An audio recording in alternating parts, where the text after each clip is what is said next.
Okay, so this is for the request of those students that didn't have much success with the set fitting, or the set fitting is a little bit problematic for them in Maya. So I have the scene here already exported from Maya, and it's kind of hard to see the default color of the trackers in the 3D space, especially on this kind of a dark greenish footage. So the first thing I'm going to do is I'm going to the outliner, and I'm going to take my camera, as you can see here, and I'm going to middle mouse button click and drag into the group of the trackers. And the reason I do this, as I explained in the module, is to make sure that if I have to move the trackers or the camera, they move together. I don't move the objects within that group, I just move the group by itself. So it'll be easier for me to do the set fitting. The next thing would be to basically take this footage and make sure, by clicking on the exported camera and going into the attributes, is to make sure that I got the proper near clip and far clip plane. So if I go into the near clip, I'm going to change it to about 0.001 and the far clip to about 100,000, give or take. I'm going also to take the fit resolution gate and put it on overscan, and the film fit offset is going to be changed to 1 because this will ensure me that the footage is always going to be dead center to the camera. Now going into the image plane properties, I'm making sure that the display of the image plane is going to be straight through the camera only because I don't need to see it in the other views.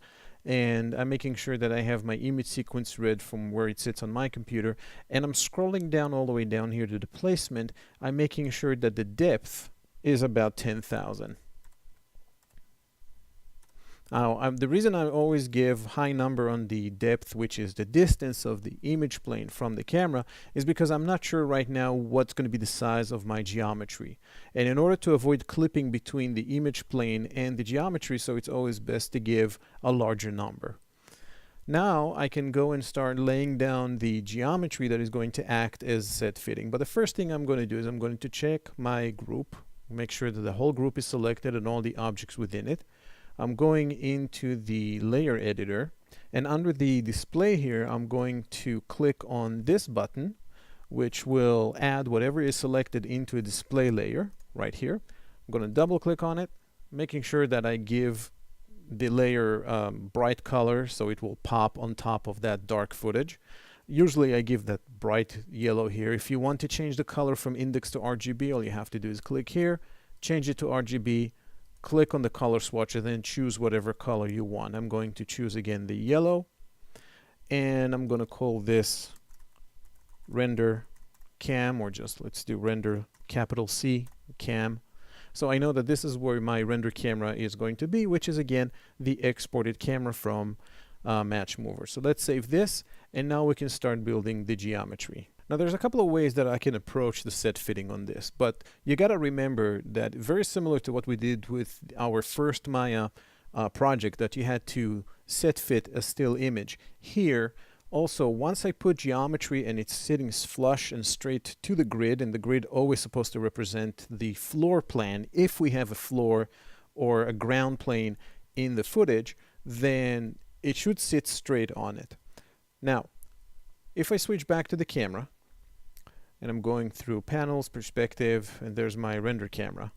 I can see now with the yellow layer color, I can see my trackers on the footage, and it seems to be following the footage pretty well. So I'm going to take this dividing line here in my quad view, and I'm going to lower it down a bit so I'll be able to see as much as possible from the camera and the perspective window. I'm going to start off by going into my polygon shelf, and I'm going to call for a simple cube. Now these three trackers do represent the DJ station over here, so I'm going to draw a little cube. Now I don't know exactly how much do I need from it, so I'm just going to draw it temporarily around this area. Now of course it's not lining up with these trackers, and I'm going into my camera under the shading, and I'm going to switch it to X-ray so I'll be able to see what I'm doing. Plus what I can do under the viewfinder of the camera is go into the display, and under the polygons I can turn off the back face culling. and thus it will not show me the edges that I have in the back of the cube. So I'm going to take this cube, and in the meantime what I can do is I can just move it so these trackers can sit on this face of the cube here. Now it's pretty much clear that the trackers don't sit in the footage, they don't sit at the edges of this crate. They do sit in those slats that we see here in the front.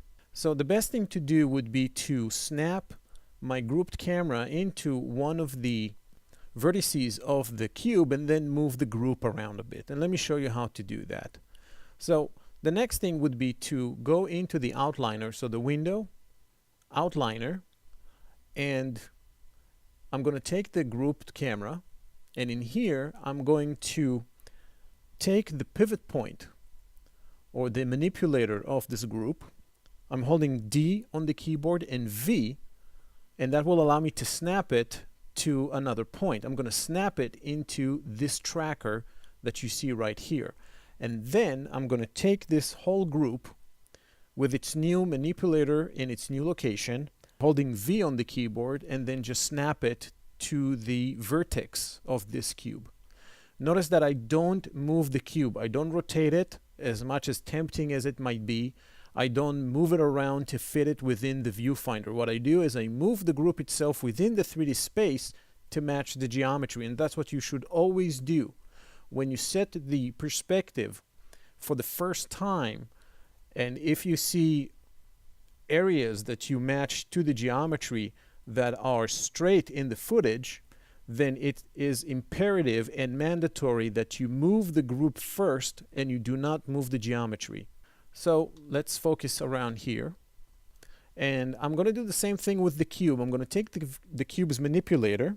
I'm highlighting the cube. D on the keyboard and V, and I'm going to snap it to the same point. So now it'll be easy for me to first of all take the scale tool on the cube and make sure that I scale it properly to what I see in the footage. Now, of course, I am changing the cube's scale on the Y, and it is also making the cube hover above the grid, above our floor plan. So what I can do now is I can take the group, holding Command or Control on the keyboard, depends if you're on a Mac or PC, and just move both of them together until the group rests on the grid, just like that. Now comes the point where I have to test to see if my cube is actually sitting properly with the footage. Now, I can take my group again and move it around a bit so the cube that I have as geometry will fit with the crate itself. As you can see right now, it fits, but only on certain edges. So I can take my grouped camera, move it around a bit on the x-axis, and I can also move it a bit on the y, and I might need to grab again the cube and raise it up a bit, just a tad. And I can take the cube, just the cube by itself, go back to my scale tool and lower it. Now, the trick is to make sure that the cube is sitting straight with the footage. And it is. It's sticking perfectly to the footage. So the next step would be to continue and move the cube a bit. And now I have this area covered. Notice that my grouped camera may not have a lot of rotations, but it does have changes in the translation as well. So now that I have the cube in place, and also I need to put the, let's say, the floor on it. So once I have the perspective matching for my grouped camera, and I know that the first initial geometry sticks to the footage, and I don't get any shifts around it, then I can go back into my perspective view here, take a plane, and just set up the geometry for the floor here. And just move this back to object mode, move it around, and I can take my scale tool and just stretch it so it matches to the floor that I have in the footage itself. I can also scale it down a bit. That's good. And the next stage would be to make sure that I have checkers in form of a texture on the footage, which I mean on the geometry, because it's not enough that we see the results in Match Mover and in Maya, but we also need to make sure that our results can sit properly on the footage. So the next stage would be to right click on one of these pieces of geometry, go to Assign New Material, and I can take the Blinn or the Lambert or even a surface shader, because a surface shader doesn't been affected by the light. It's just being showing whatever the texture is. So in this case, I can take the surface shader, and under the surface shader attributes, I can go and under the out color, I can just click on this option box and select the render node of checker. And under the checker, I can go into the place 2D texture and maybe increase the repeat UV to 6 on each channel, on the U and the V, which also equals to X and Y. There it is, fully textured. I'm going to take the box, right click on it, assign existing material. I already have the texture ready to go, so it is in Surface Shader 1, and then I have it on the box. The next stage would be to render this out. Now, I don't need to render this out with the footage, so I only need, you know, the geometry. Let me take this off X-ray, and there it is. I only need the geometry. What I'm going to do is I'm going to my camera. I select the camera by clicking here on this button, or I select it from the outliner, go to the image plane and turn the displayed mode off to none. Now I can render this out. So in order to render this out, don't forget you need to go into the render settings and make sure that the frame animation extension sits on name.number.extension. Render it out as either TIFFs or TGAs, because that will carry out the alpha channel. And then make sure that you also have the proper path by setting up the project path properly. And you also need to make sure that the start frame sits on 1 and the end frame sits on 97, because that's the length of the footage. The render roll camera is supposed to be your match move camera. The preset should stay the same. And now you can switch Maya from whatever mode that you have to rendering, and go to the render and start rendering by going into the batch render. Next would be to put it in After Effects and take all the renders into After Effects. So let's go into After Effects and I'll show you what to do there. So now we are in After Effects, and the first thing I'm going to do is I'm going to import the footage itself that you used for this assignment. So I'm going to highlight the first image of the footage, and I'm going to make sure that I have the JPEG sequence checked.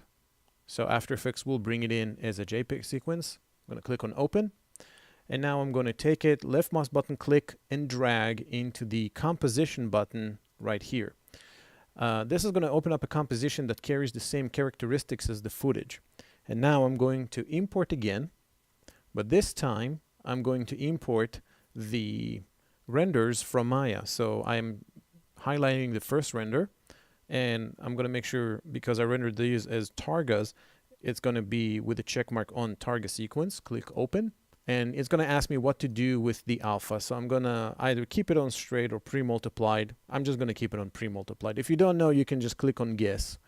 So I'm going to click on OK, and then I'm going to take the checker test and put it straight on the footage, either dragging it into the window here or dragging it into the timeline and put it as a layer above the footage. Now I'm going to open up this footage. I'm going to open up its transform attributes by clicking on this triangle and then this triangle, and I'm going to lower the opacity to about 30%. All I have to do now is just render this out by going into composition, add the render queue, and in here I can click on output 2 on this, not yet specified, and it's going to ask me where do you like to save this file. But the most important thing is to click on the lossless, and it's going to open up another window that's going to ask me if I want to export this as a type of a format. So I'm going to choose QuickTime. I'm going to click on Format Options, and then I'm going to choose from the video codec, I'm going to choose the H.264. I'm going to click on OK here, OK. Before I click on OK, I can change it to audio output off because there is no audio. Click OK, and then just once I'm ready and I'm ready to write this as a file, click on the render button right here. And then this is what you have to submit for the homework. So I hope that this little tutorial helped you out in understanding how to do the set fitting, the rendering, and the final step in After Effects.